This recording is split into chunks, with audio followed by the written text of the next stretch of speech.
여러분 안녕하십니까? 연말입니다. 오랜만에 친구들을 만날 기회가 많아지는 시기입니다. 동창회 연락이 왔을 때 처음엔 반가웠습니다.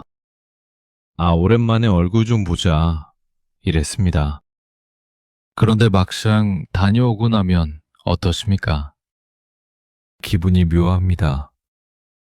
반가웠던 것도 잠시, 집으로 돌아오는 길에 밀려오는 알 수 없는 씁쓸함, 나만 뒤처진 것 같은 허탈감. 혹시 여러분도 그런 경험 있으십니까? 친구는 자식 자랑, 돈 자랑에 여념이 없는데 나는 내세울 게 없어서 그저 웃기만 했던 그 자리.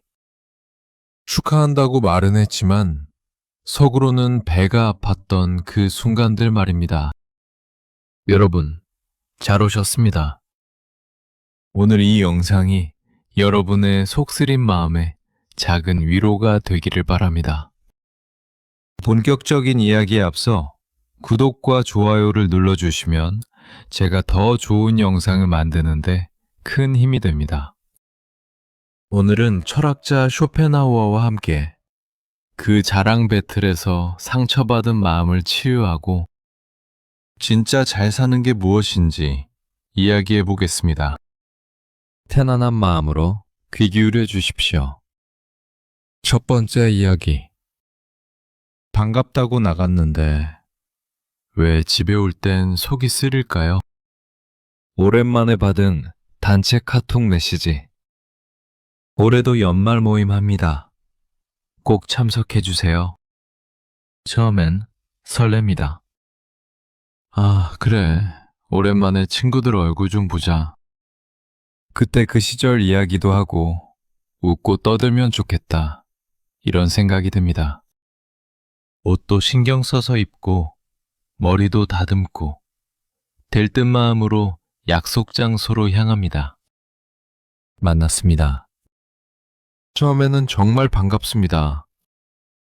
세월이 흘렀지만 여전히 친근한 그 얼굴들. 서로 인사하고 안부 묻고 회포를 풀어냅니다. 그런데 시간이 조금 지나면 분위기가 묘하게 바뀝니다. 한 명이 시작합니다.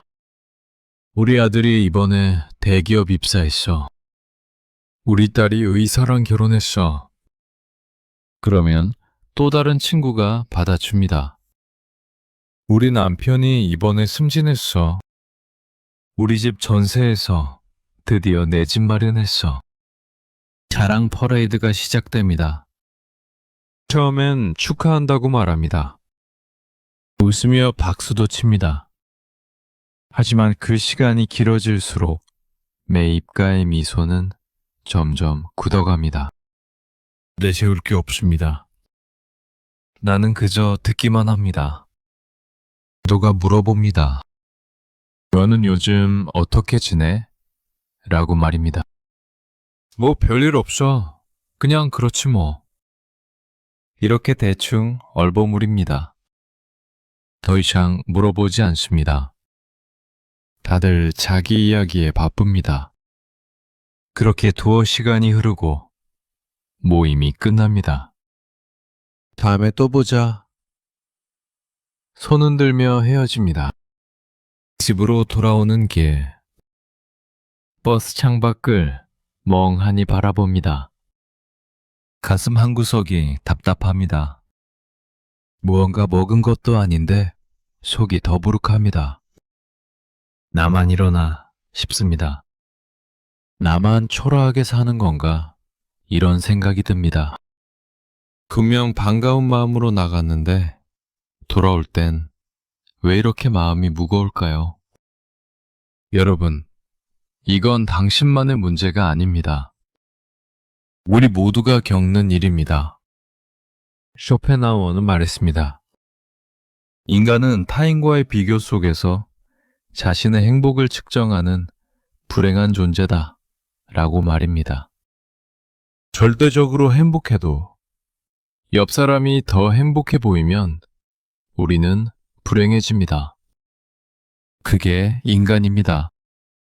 여러분이 유독 못난 게 아닙니다. 마음이 좁아서가 아닙니다.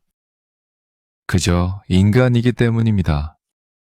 이 사실을 인정하는 것이 첫걸음입니다. 두 번째 이야기. 여기가 동창회야? 자랑 경연대회야? 동창회에 가면 참 신기한 일이 벌어집니다. 학창 시절엔 그렇게 수다스럽고 재밌었던 친구들이 이제는 자랑 기계가 되어 있습니다. 우리 아들이 어쩌고, 우리 남편이 어쩌고, 우리 집이 어쩌고. 온통 우리입니다. 제 친구 이야기를 해드리겠습니다. 얼마 전 고등학교 동창회에 다녀왔답니다. 20년 만에 보는 얼굴들이었습니다. 처음엔 좋았답니다. 그때 그 시절 이야기하며 웃고 떠들었습니다. 그런데 식사가 시작되자마자 분위기가 바뀌었답니다. 한 친구가 입을 열었습니다. 우리 아들이 이번에 서울대 의대 붙었어. 사실 공부를 워낙 잘해서 예상은 했는데 막상 합격하니까 기쁘더라고. 그러자 옆에 앉은 친구가 바로 받아쳤습니다. 우리 딸도 이번에 사법시험 붙었어. 변호사 될 거야. 아빠 닮아서 똑똑해.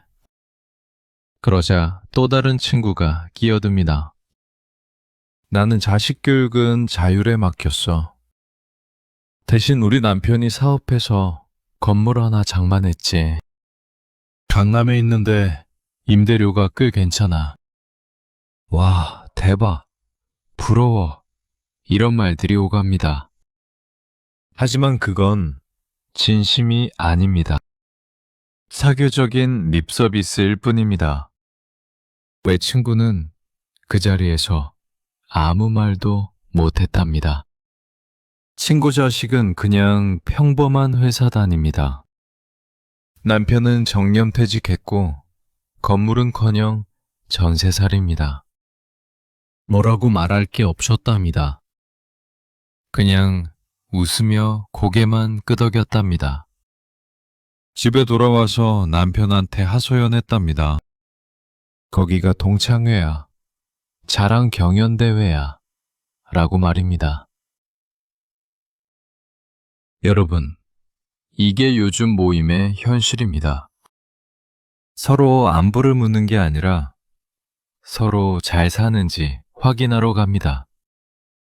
내가 너보다 잘 살고 있다는 걸 증명하러 갑니다. 쇼펜하워는 이런 인간의 모습을 꿰뚫어 봤습니다. 인간은 자신의 행복보다 타인의 불행에서 더 큰 위안을 얻는다고 말입니다. 잔인하게 들립니까? 하지만 솔직하지 않습니까? 남이 잘 되는 걸 보면 배가 아픕니다. 하지만 남이 어려운 걸 보면 묘하게 위안이 됩니다. 그래, 나만 힘든 게 아니구나 라고 생각하게 됩니다. 그래서 자랑을 합니다. 나는 괜찮아. 나는 잘 살아. 이걸 보여주고 싶은 겁니다. 하지만 여러분, 그 자랑 뒤에는 불안이 숨어 있습니다. 진짜 행복한 사람은 자랑하지 않습니다. 자랑하고 싶은 마음이 든다는 건 내면이 불안하다는 증거입니다. 나도 괜찮은 사람이라는 걸 인정받고 싶은 겁니다. 그러니 그 자랑에 상처받지 마십시오. 그건 당신을 공격하려는 게 아닙니다. 그저 자기 위안일 뿐입니다. 세 번째 이야기. 사촌이 땅을 사면 배가 아픈 건 본능입니다. 옛말에 이런 말이 있습니다. 사촌이 땅을 사면 배가 아프다. 왜 사촌이 땅을 사면 배가 아플까요? 내 배에서 돈이 나간 것도 아닌데 말입니다. 이상한 일입니다. 친구가 승진했다는 소식을 들었습니다. 축하한다고 말은 했지만 속으로는 묘한 감정이 듭니다. 이웃집에 새 차가 들어왔습니다. 좋겠네 라고 말은 했지만 왜인지 기분이 안 좋습니다. SNS를 봤습니다. 학창시절 친구가 해외여행 사진을 올렸습니다. 좋아요를 누르긴 했지만 가슴 한구석이 답답합니다. 여러분, 이런 경험 있으십니까? 남이 잘 되는 걸 보면 왜 이렇게 배가 아픈 걸까요? 내가 인간이 좁아서 그런 걸까요? 내가 못된 사람이어서 그런 걸까요? 아닙니다. 쇼펜하우어는 말합니다. 이건 인간의 본능이라고 말입니다. 인간은 끊임없이 타인과 자신을 비교하며 자신의 위치를 확인하려 합니다. 왜 그럴까요? 생존 본능 때문입니다. 옛날 우리 조상들을 생각해 보십시오. 부족 사회에서 살았습니다. 그 사회에서 내 위치가 어디인지 파악하는 건 생존의 문제였습니다. 내가 부족해서 약한 존재라면 배고플 때 음식을 나눠받지 못할 수도 있었습니다. 위험할 때 보호받지 못할 수도 있었습니다. 그래서 늘 비교했습니다. 저 사람은 나보다 힘이 세다. 저 사람은 나보다 사냥을 잘한다. 이런 비교가 생존을 좌우했습니다. 그 본능이 지금도 우리 안에 남아 있습니다. 이제는 사냥을 안 해도 됩니다. 부족 사회도 아닙니다. 하지만 우리 뇌는 그것이 그때 그 시절의 방식으로 작동합니다. 친구가 승진하면 내 뇌는 이렇게 생각합니다. 저 사람이 나보다 위에 있구나. 나는 뒤처지고 있구나. 그래서 불안해집니다. 그래서 배가 아픕니다. 여러분, 이건 당신 잘못이 아닙니다. 인간이라면 누구나 가진 본능입니다. 성인 군자도 질투를 느낍니다. 부처님도 질투를 느끼셨을 겁니다. 다만 그걸 인정하느냐, 부정하느냐의 차이일 뿐입니다. 쇼펜하우어는 말합니다. 질투는 자연스러운 감정이다. 그것은 느끼는 자신을 책망하지 말라고 말입니다. 중요한 건 그 감정을 인정하는 겁니다. 아, 지금 내가 질투를 느끼고 있구나. 이렇게 인정하는 순간 그 감정의 힘은 약해집니다. 부정하고 억누를 때 오히려 더 강해집니다. 여러분, 배가 아픈 건 당연합니다.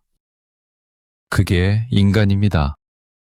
다만 그 배 아픈 감정에 휘둘려 자신을 학대하지 마십시오. 당신은 나쁜 사람이 아닙니다. 그저 정상적인 인간일 뿐입니다. 네 번째 이야기. 우리는 모두 욕망이라는 감옥에 갇힌 동료 죄수들. 쇼펜하우어는 인생을 이렇게 봤습니다. 인생은 고통이다. 너무 비관적인 것 아니냐고요? 하지만 그의 말을 끝까지 들어보십시오. 인간은 끊임없이 욕망합니다. 배고프면 먹고 싶습니다. 먹고 나면 졸립니다. 자고 일어나면 또 배고픕니다. 이 반복입니다. 욕망이 채워지지 않으면 고통입니다.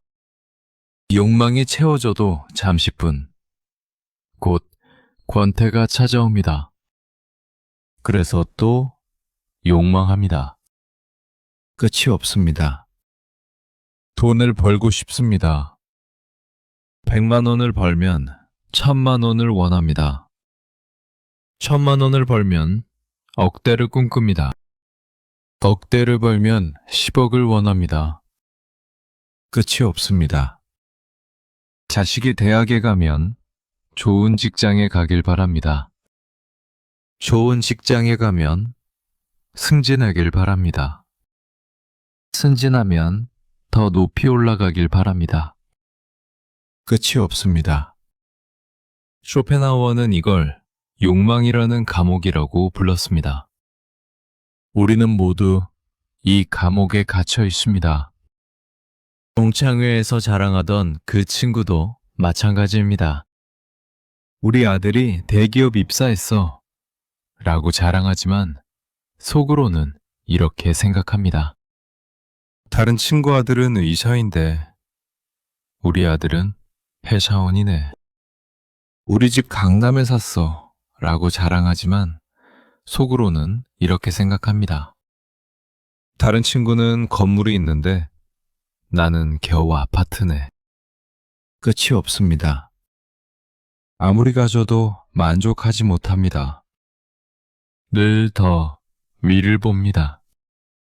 그러니 그 친구도 행복하지 않습니다.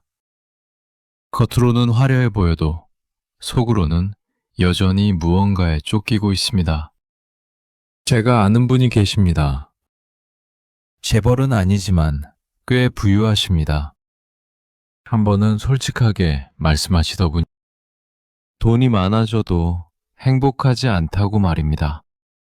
오히려 불안하다고 말입니다.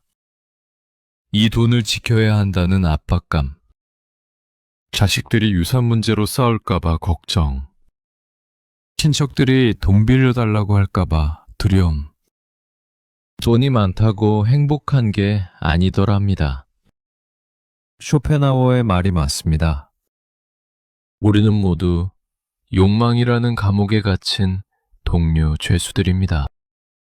그 친구가 잘 산다고 해서 부러워할 것 없습니다. 그 친구도 그 친구 나름의 고통이 있습니다. 다만 겉으로 드러내지 않을 뿐입니다. 여러분이 보는 건 포장된 겉모습일 뿐입니다. 그 안의 고통은 당사자만 압니다. 그러니 질투할 것 없습니다. 그저 같은 처지의 동료일 뿐입니다. 우리 모두 각자의 무게를 짊어지고 살아갑니다. 누가 더 무겁고 누가 더 가볍고 그런 건 없습니다. 그저 다를 뿐입니다. 5번째 이야기. 당신이 보는 건 그 사람 인생의 예고편일 뿐입니다. 영화 예고편을 보신 적 있으십니까? 화려합니다. 멋진 장면들만 모아놓았습니다. 음악도 웅장하고 대사도 멋집니다. 그래서 기대하고 영화를 봅니다. 그런데 막상 보면 어떻습니까? 예고편만 못한 경우가 많습니다. 지루한 장면도 있고 억지스러운 전개도 있습니다. 예고편은 좋은 부분만 편집한 겁니다. 쇼펜하우어는 이런 개념을 이야기했습니다. 표상과 의지. 표상은 겉으로 드러난 모습입니다. 의지는 그 안에 진짜 본질입니다. 우리가 타인을 볼 때 우리는 표상만 봅니다. 의지는 보지 못합니다. 동창회에서 친구가 보여주는 건 표상입니다. 우리 아들 대기업 다녀. 우리 집 강남에 있어. 우리 남편 승진했어. 이게 전부입니다. 하지만 그 뒤의 의지, 진짜 삶은 보이지 않습니다. 아들이 대기업 다니지만 야근에 시달려 집에도 못 옵니다. 부모와는 1년에 명절 때나 연락합니다. 집이 강남에 있지만 대출 이자 때문에 허리가 휩니다. 노후 자금은 하나도 못 모았습니다. 남편이 승진했지만 스트레스로 건강을 잃었습니다. 부부관계는 냉랭합니다. 이런 건 말하지 않습니다. 보여주지 않습니다. SNS를 보십시오. 다들 행복해 보입니다. 맛있는 음식 먹고, 멋진 곳 여행 가고, 웃고 즐깁니다. 하지만 그건 전체 삶의 1%도 안 됩니다. 나머지 99%는 보이지 않습니다. 싸우고, 울고, 힘들어하는 순간들은 올리지 않습니다. 제 친구 이야기입니다. SNS에 늘 행복한 가족 사진을 올립니다. 남편이랑 여행 가고, 자식이랑 외식하고, 웃고 있는 사진들입니다. 저도 부러웠습니다. 저렇게 행복하게 사는구나 했습니다. 그런데 나중에 알았습니다. 남편과는 거의 대화가 없답니다. 자식은 반항기라 말도 안 듣는답니다. 시댁 문제로 스트레스가 이만저만이 아니랍니다. 하지만 SNS에는 그런 거 안 올립니다. 좋은 것만 올립니다. 그게 표상입니다. 여러분이 부러워하는 그 삶도 마찬가지입니다. 당신이 보는 건 예고편입니다. 전체 영화가 아닙니다. 좋은 부분만 편집한 하이라이트입니다. 그 뒤에 감춰진 지루하고 힘들고 고통스러운 장면들은 보이지 않습니다. 그러니 속지 마십시오. 남의 인생이 화려해 보여도 그건 겉모습일 뿐입니다. 진짜 삶은 누구나 비슷합니다. 기쁨도 있고 슬픔도 있고 고통도 있습니다. 완벽한 인생은 없습니다. 6번째 이야기. 우리 아들 대기업 갔잖아. 그 화려한 자랑 뒤에 그늘. 동창회에서 가장 흔한 자랑이 뭡니까? 자식 자랑입니다. 우리 아들 대기업 입사했어. 우리 딸 의사야. 우리 아들 변호사 됐어. 자랑스러운 목소리로 말합니다. 말씀을 펴고 말합니다. 듣는 사람들은 축하한다고 말합니다. 부럽다고 말합니다. 하지만 속으로는 배가 아픕니다. 우리 아이는 그냥 평범한 회사 다니는데, 우리 아이는 아직 취업도 못했는데, 비교하게 됩니다. 초라해집니다.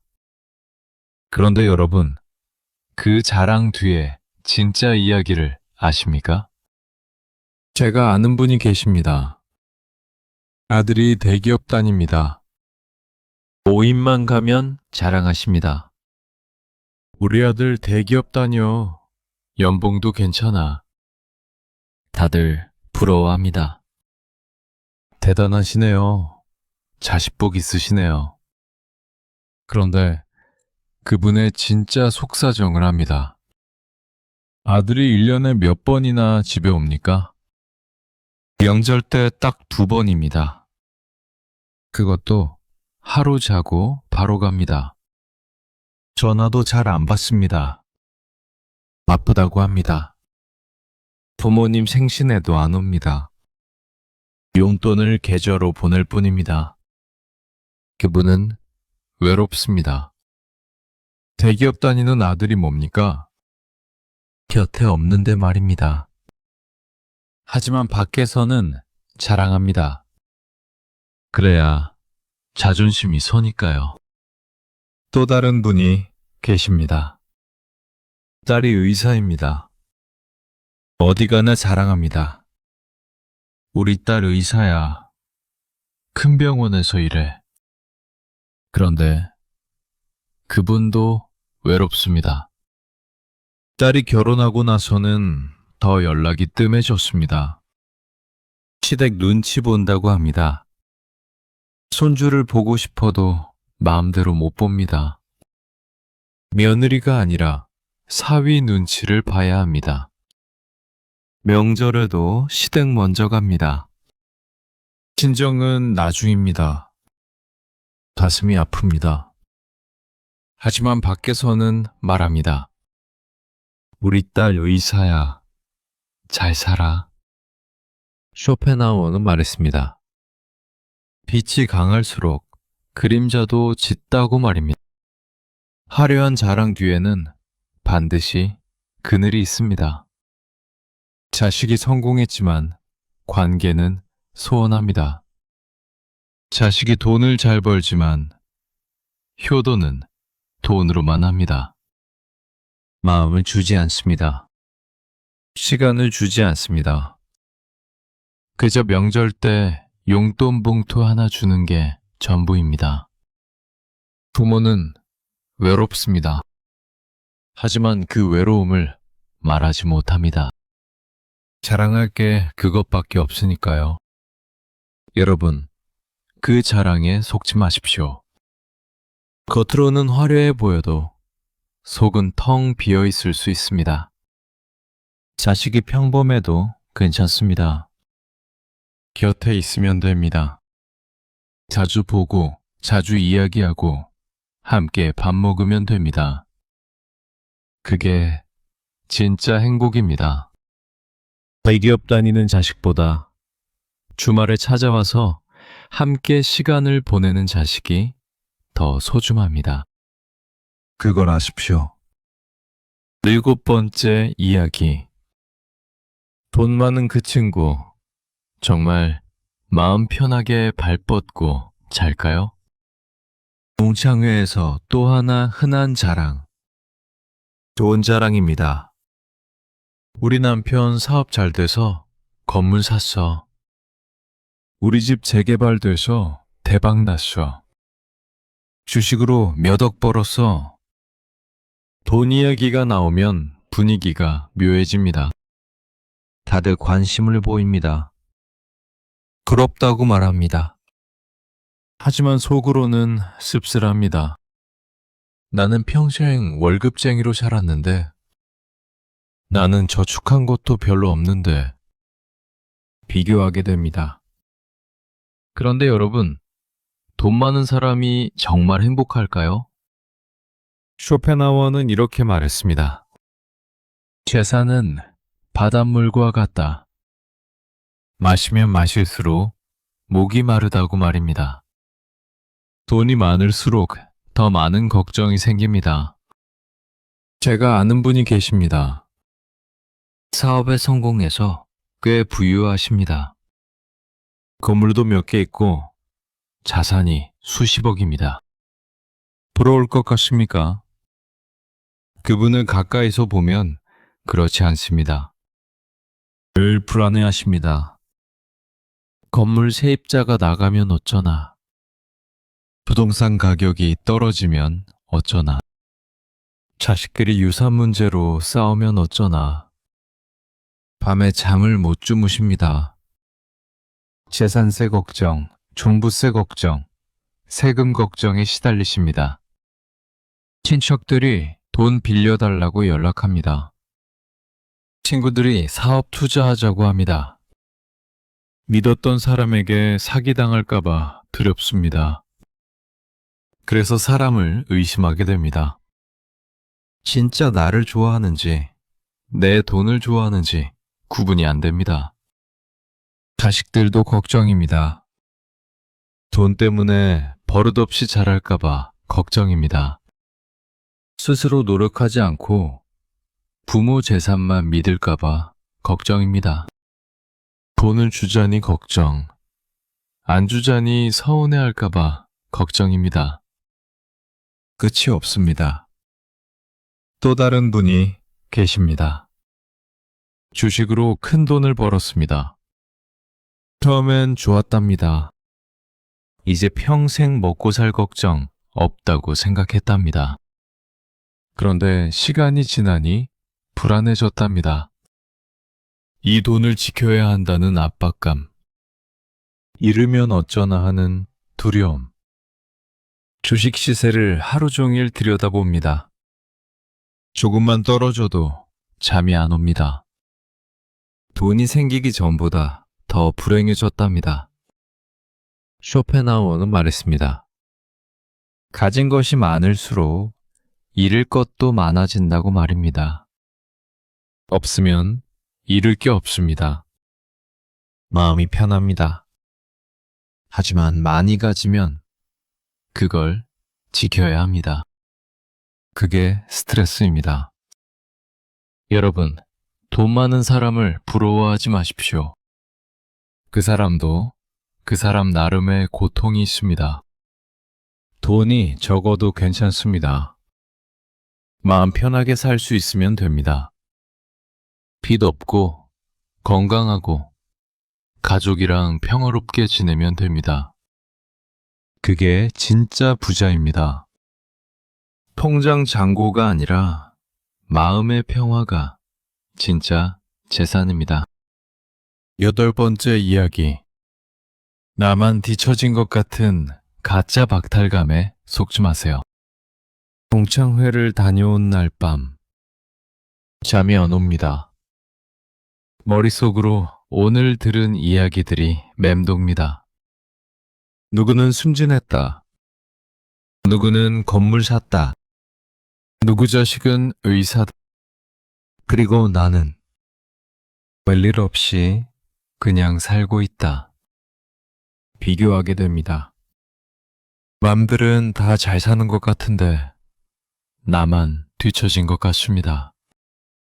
이 감정, 이게 뭡니까?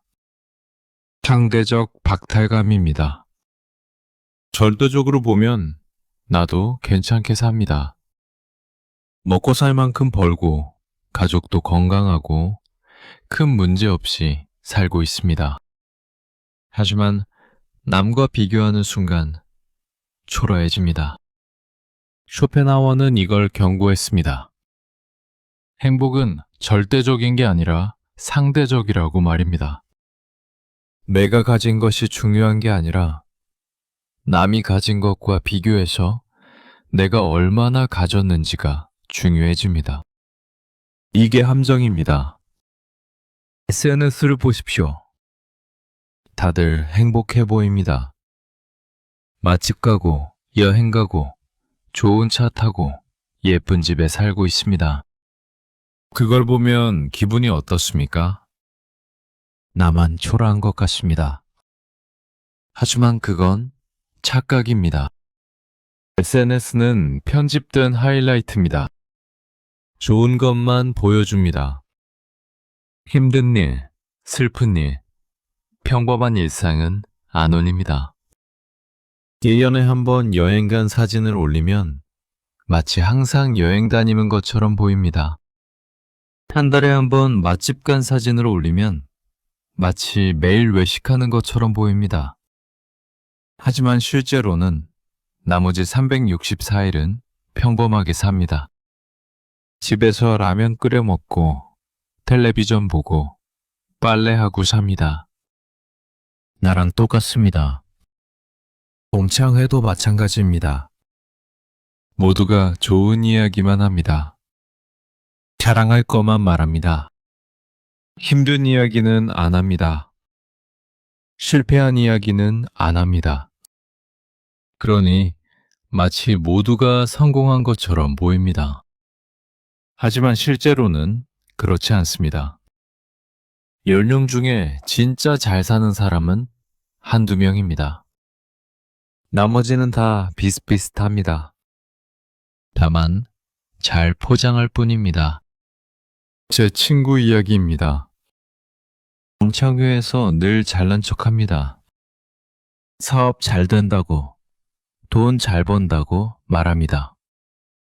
그런데 개인적으로 만나면 하소연합니다. 사업이 어렵다고, 자금이 빠듯하다고, 스트레스 받는다고 말합니다. 왜 동창회에서는 그런 말 안 합니까? 라고 물었습니다. 그랬더니 이렇게 말하더군요. 창피해서요. 체면 때문에요. 다들 그렇습니다. 겉으로는 잘난 척, 속으로는 힘듭니다.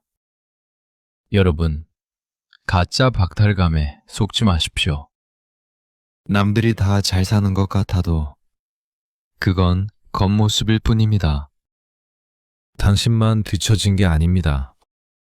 다들 비슷비슷하게 삽니다. 다만 좋은 것만 보여줄 뿐입니다.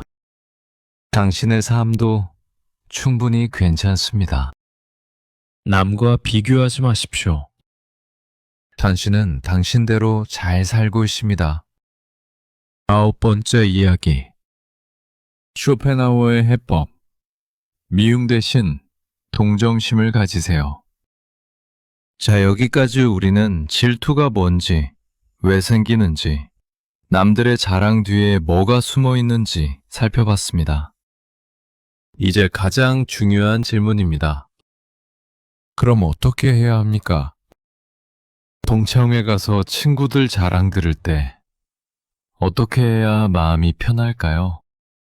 SNS 보면서 남들 행복한 모습 볼 때 어떻게 해야 배가 안 아플까요? 쇼펜하우어는 놀라운 답을 제시합니다. 동정심을 가지라고 말합니다. 동정심이요? 잘 나가는 사람을 왜 동정합니까? 들어보십시오.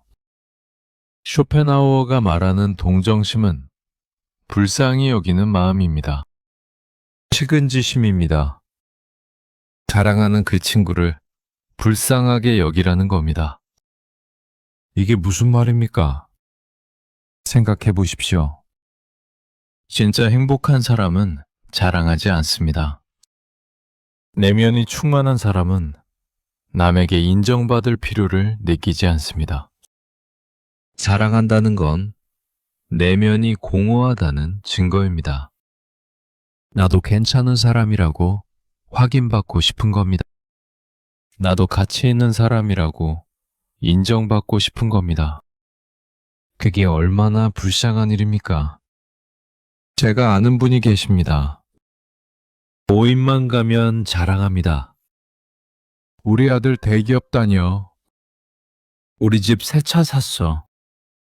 우리 남편 승진했어. 쉴 새 없이 자랑합니다. 처음엔 저도 배가 아팠습니다. 부러웠습니다. 그런데 어느 날 깨달았습니다. 저분은 저것밖에 없구나. 저렇게라도 자랑해야 자존감을 유지하는구나. 그 생각을 하니 동정심이 생겼습니다. 배가 아픈 게 아니라 안쓰러운 마음이 들었습니다. 쇼펜하우어는 말합니다. 동정심은 질투를 이기는 가장 강력한 무기다. 라고 말입니다. 왜 그럴까요? 질투는 나를 낮추는 감정입니다. 저 사람은 높고 나는 낮다고 생각하는 겁니다. 하지만 동정심은 나를 높이는 감정입니다. 저 사람을 불쌍히 여길 수 있는 나는 도덕적으로 우위에 있습니다. 내가 더 성숙합니다. 내가 더 여유롭습니다. 그 순간 질투에서 해방됩니다. 실제로 해보십시오. 동창회에서 친구가 자랑할 때 이렇게 생각해 보십시오. 저렇게 자랑이라도 해야 직성이 풀리는구나. 저분도 참 힘드시겠다. 내면이 공허해서 저렇게 채우려고 하시는구나. 이런 마음으로 보면 신기하게도 배가 안 아픕니다. 오히려 측은한 마음이 듭니다. 그리고 그 순간 당신은 질투의 감옥에서 벗어납니다. 쇼펜하우어는 이렇게도 말했습니다. 인간의 가장 고귀한 덕목은 동정심이다. 라고 말입니다. 동정심을 가질 수 있는 사람은 이미 내면이 풍요로운 사람입니다. 여유가 있습니다. 여유가 있으니 남을 이해할 수 있습니다. 반대로 질투하는 사람은 내면이 가난한 사람입니다. 여유가 없습니다. 여유가 없으니 남을 미워합니다. 여러분은 어느 쪽이 되고 싶으십니까? 질투로 괴로워하는 사람입니까? 아니면 동정심으로 평온한 사람입니까? 선택은 당신의 몫입니다. 하지만 동정심을 선택하는 순간 당신은 자유로워질 것입니다. 10번째 이야기. 자랑하는 친구 대처법. 우아한 무관심과 영혼 없는 리액션. 좋습니다. 동정심을 가지라는 말 이해했습니다. 그런데 실전에서는 어떻게 합니까? 동창회 자리에서 친구가 자랑할 때 구체적으로 어떻게 반응해야 합니까? 쇼펜하우어는 현명한 처세술도 가르쳐 줍니다. 핵심은 두 가지입니다. 우아한 무관심과 영혼 없는 리액션입니다. 먼저 우아한 무관심부터 말씀드리겠습니다. 무관심이라고 해서 무시하라는 게 아닙니다. 냉정하게 대하라는 것도 아닙니다. 관심은 있는 척하되 마음은 담지 않는 겁니다. 친구가 말합니다. 우리 아들이 이번에 대기업 입사했어. 이때 당신의 반응은 이렇습니다. 아, 그래? 축하해. 짧고 간결합니다. 더 이상 묻지 않습니다. 어느 회사야? 연봉은 얼마야? 이런 질문 하지 않습니다. 그냥 아, 그래 하고 넘어갑니다. 그러면 친구는 더 말하고 싶어집니다. 반응이 시큰둥하니까요. 그래도 계속 말합니다. 연봉이 얼마인데 복지가 좋고 어쩌고 저쩌고. 권 씨는 계속 이렇게만 답합니다. 그렇구나. 좋겠네. 감정을 담지 않습니다. 기계적으로 반응합니다. 이게 영혼 없는 리액션입니다. 듣긴 듣는데 마음은 다른 데 있습니다. 마치 라디오를 틀어놓은 것처럼 소리는 들리는데 집중하지 않는 겁니다. 중요한 건 기분 나쁜 티를 내면 안 됩니다. 웃으며 고개를 끄덕입니다. 그래, 좋겠다. 잘 됐네. 이렇게 말합니다. 하지만 속으로는 아무 감정이 없습니다. 그냥 흘려듣습니다. 쇼펜하우어는 말했습니다. 현명한 사람은 감정을 소모하지 않는다고 말입니다. 쓸데없는 일에 에너지를 쓰지 않습니다. 친구 자랑 듣고 배 아파하는 건 에너지 낭비입니다. 맞받아치려고 나도 자랑하는 것도 에너지 낭비입니다. 그냥 흘려보내면 됩니다. 실제로 해보면 신기합니다. 처음엔 배가 아픕니다. 하지만 우아하게 무관심으로 대하다 보면 정말 무관심해집니다. 아, 저 사람 또 자랑하네. 그러려니 합니다. 감정이 동요하지 않습니다. 그리고 모임이 끝나고 집에 돌아와도 마음이 편합니다. 감정을 소모하지 않았으니까요. 제가 실제로 이렇게 했습니다. 동창회에서 친구가 자랑하면 그래, 좋겠다. 이것만 반복했습니다. 처음엔 어색했습니다. 하지만 계속하니 익숙해졌습니다. 그리고 신기하게도 그 친구가 점점 자랑을 덜 하더군요. 반응이 시원찮으니까요. 자랑은 반응이 있어야 재미있습니다. 부러워하고 감탄하고 질문해야 신이 납니다. 그런데 반응이 없으면 재미가 없습니다. 그래서 자랑을 멈춥니다. 여러분, 이 방법을 써보십시오. 우아한 무관심, 영혼 없는 리액션, 감정 소모 없이 그 자리를 모면하는 최고의 처세술입니다. 11번째 이야기. 내 안의 평온을 지키는 법. 남의 떡 말고 내 손의 떡을 보세요. 지금까지 우리는 남을 대하는 방법을 이야기했습니다. 동정심을 가지고 우아하게 무관심하라고 말입니다. 하지만 가장 중요한 건 따로 있습니다. 나 자신을 돌아보는 것입니다. 쇼펜하우어는 이렇게 말했습니다. 진정한 행복은 밖이 아니라 안에 있다고 말입니다. 무슨 말입니까? 우리는 늘 밖을 봅니다. 남이 뭘 가졌는지 봅니다. 남이 뭘 이루었는지 봅니다. 남이 얼마나 잘 사는지 봅니다. 그리고 비교합니다. 나는 저것보다 못하다고 생각합니다. 하지만 시선을 돌려야 합니다. 밖이 아니라 안을 봐야 합니다. 남이 아니라 나를 봐야 합니다. 내가 가진 것을 봐야 합니다. 여러분, 지금 당신이 가진 게 뭡니까? 건강하십니까? 그것만으로도 엄청난 축복입니다. 아침에 눈을 뜨고 두 다리로 걸을 수 있고 밥을 먹을 수 있습니다. 당연하게 여기지 마십시오. 병원에 가보십시오. 걷지 못하는 사람들이 얼마나 많습니까? 밥을 제대로 못 먹는 사람들이 얼마나 많습니까? 당신은 건강합니다. 그것이 가장 큰 재산입니다. 가족이 있습니까? 그것도 축복입니다. 완벽하지 않아도 괜찮습니다. 곁에 있다는 것만으로도 감사한 일입니다. 혼자 사는 노인들이 얼마나 많습니까?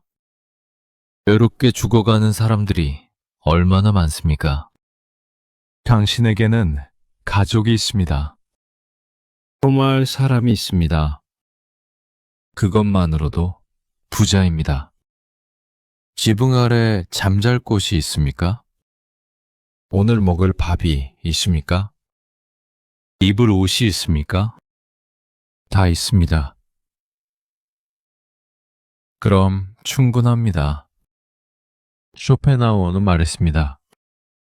행복은 많이 가지는 것이 아니라 적게 필요로 하는 것이다 라고 말입니다.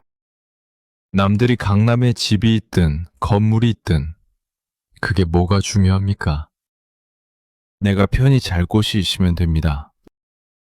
남들 자식이 의사든 변호사든 그게 뭐가 중요합니까?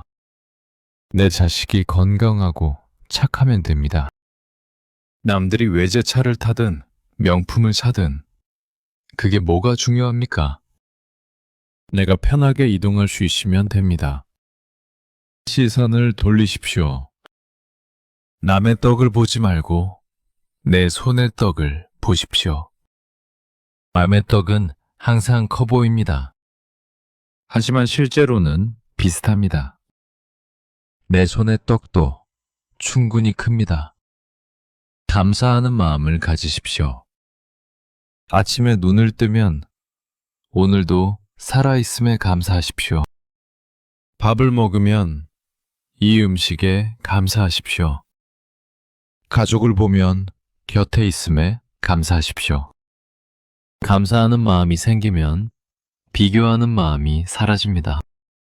내가 가진 것에 만족하면 남이 가진 것이 부럽지 않습니다. 쇼펜하우어가 강조한 내면의 자산이 이겁니다. 건강, 가족, 소소한 일상의 가치. 이것들을 소중히 여기는 사람은 질투하지 않습니다. 이미 충분히 가지고 있으니까요. 여러분, 오늘부터 시작하십시오. 매일 아침 감사한 것 3가지를 떠올리십시오. 건강, 가족 평화. 이것만 있어도 당신은 부자입니다. 12번째 이야기. 진짜 승자는 돈 많은 사람이 아니라 안 부러운 사람입니다. 이제 마지막 이야기입니다. 여기까지 오시느라 수고 많으셨습니다. 우리는 긴 여정을 함께 했습니다. 질투가 뭔지, 왜 생기는지, 자랑 뒤에 뭐가 숨어 있는지, 어떻게 대처해야 하는지 살펴봤습니다. 이제 마지막 질문입니다. 진짜 잘 사는 게 뭡니까? 진짜 승자는 누구입니까? 쇼펜하우어는 명쾌하게 답합니다. 진짜 승자는 돈 많은 사람이 아니라 안 부러운 사람이다. 곱씹어 보십시오. 돈 많은 사람이 아니라 안 부러운 사람입니다. 무슨 차이입니까? 돈 많은 사람은 여전히 부러운 게 있습니다. 억대 연봉자는 10억대 자산가를 부러워합니다. 10억대 자산가는 100억대 부자를 부러워합니다. 100억대 부자는 재벌을 부러워합니다. 끝이 없습니다. 아무리 가져도 만족하지 못합니다. 위를 보면 또 있습니다. 하지만 안 부러운 사람은 다릅니다.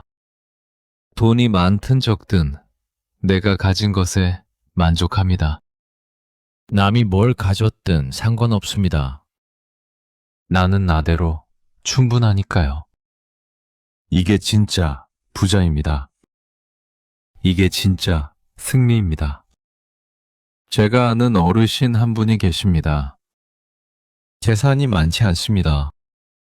전세살이입니다. 자식도 평범합니다. 그냥 회사원입니다. 남들이 보기엔 별거 없습니다. 하지만 그분은 늘 행복해 보입니다. 한 번은 여쭤봤습니다. 비결이 뭐냐고 말입니다. 그분이 웃으며 말씀하셨습니다. 남한테 부러운 게 없어. 내가 가진 것만으로 충분해. 그 말을 듣는 순간 깨달았습니다. 저분이 진짜 부자구나.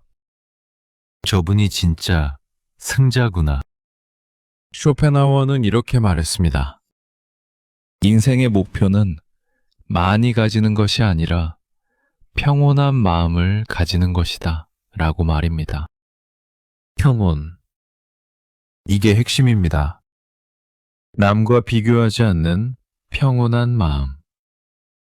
남을 부러워하지 않는 단단한 마음. 이것이 진짜 행복입니다. 동창회에 가도 흔들리지 않습니다. SNS를 봐도 배가 아프지 않습니다. 내가 가진 것에 만족하니까요. 여러분, 남은 인생의 목표를 바꾸십시오. 남보다 잘 사는 것을 목표로 하지 마십시오. 그건 끝이 없습니다. 대신 이것을 목표로 하십시오. 남을 부러워하지 않는 단단한 마음. 이것만 얻으면 당신은 승자입니다. 돈이 적어도 괜찮습니다. 집이 작아도 괜찮습니다. 자식이 평범해도 괜찮습니다. 당신이 그것을 만족한다면 당신은 이미 성공한 겁니다. 쇼펜하우어와 함께한 이 여정을 기억하십시오. 질투는 본능입니다. 인정하십시오. 자랑 뒤에는 공허함이 있습니다. 동정하십시오. 감정을 소모하지 마십시오. 우아하게 무관심하십시오. 그리고 가장 중요한 것, 당신이 가진 것을 보십시오. 감사하십시오. 그럴 때 당신은 비교의 감옥에서 벗어납니다.